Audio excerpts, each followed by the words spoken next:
I chose to do my presentation on the Ainu Religion. Now, the Ainu Religion is what I chose because I was raised in a Christian family, and even though I'm no longer a Christian, I'm still very interested in many other religions. The Ainu are a Japanese tribe that live in Hokkaido, Japan. In their religion, the basics start with everything has a spirit. Every rock, every tree, every animal, all of it has a spirit, not just a spirit of a god. Now, people just have regular spirits in their religion, though. Now, even though they believe everything has a spirit and everything except people has a spirit of God, they believe in a single supreme God, known as Kamoi. And now, Kamoi lives in the top level of the six heavens and the six hells in the Ainu religion. Now, in the beginning, the Ainu religion believes that there were six heavens and six hells, Kamoi living in the top one, and the animals and the rest of the gods living in the lower heavens, and then the demons living in hell, and the devil living in the lowest hell. Now, the Ainu creation theory is very interesting because it resembles the Christian creation theory, even though it's on the other side of the world.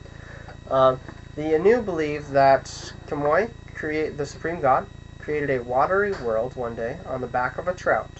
And after he created this watery world, he decided he wanted to make land. And so he sent down a water wagtail, which is what this picture is.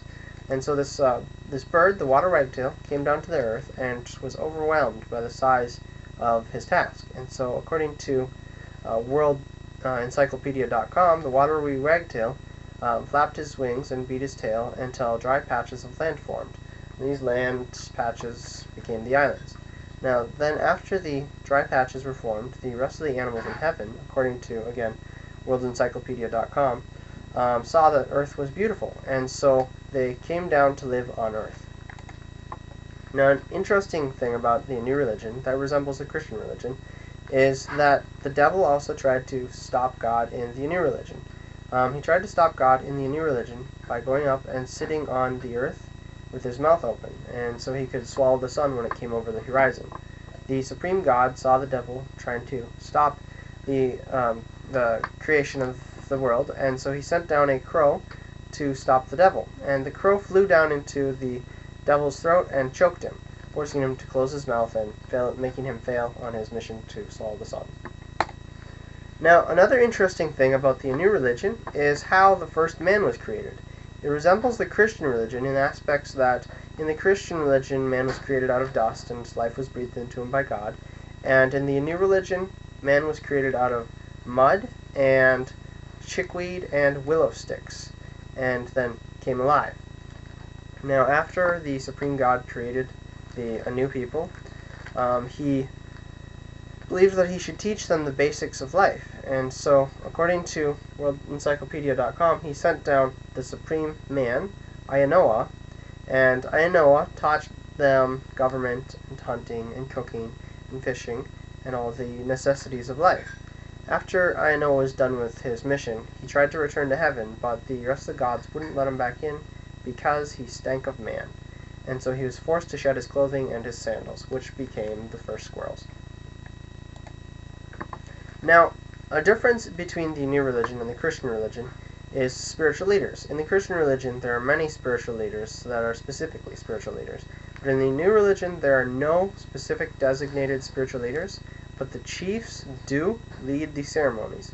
They lead the ceremony of the libatation of rice beer, where they pour rice beer in honor of the gods, and then they lead the ceremony of praying to the god of hearth when someone falls ill. And then they also lead the most important ceremony, Ayamante.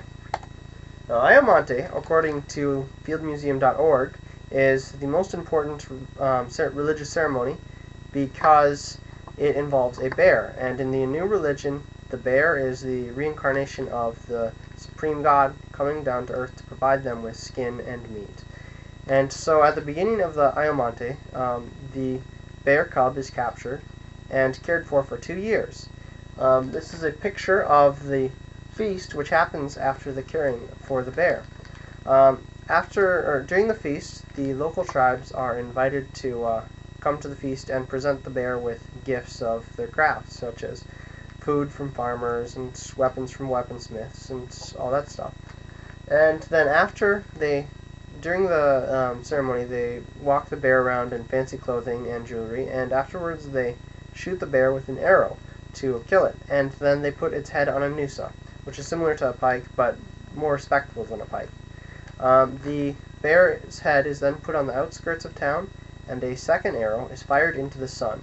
Now, the second arrow is very important because it resembles the tribe showing the supreme god how to get back to the land of gods. This is very important because according to the new religion, any god that does not return to the land of gods becomes a demon. Now, the land of gods resembles heaven in the Christian religion. It's supposed to be this perfect place where the gods and the supreme god live. Except in the new religion, there's 6 heavens, and that is what the land of gods consists of. Now, it's believed that when an Ainu tribesman follows the Ainu traditions throughout their life, when they die, they will go to the land of gods and join the supreme god and the rest of gods. And in the end, there's a lot of similarities and differences in the Christian and Ainu religion. Some similarities include how they're created and what happens to them after they die. Some differences include the differences between spiritual leaders. Now, thank you for watching my speech, and I hope you enjoyed it.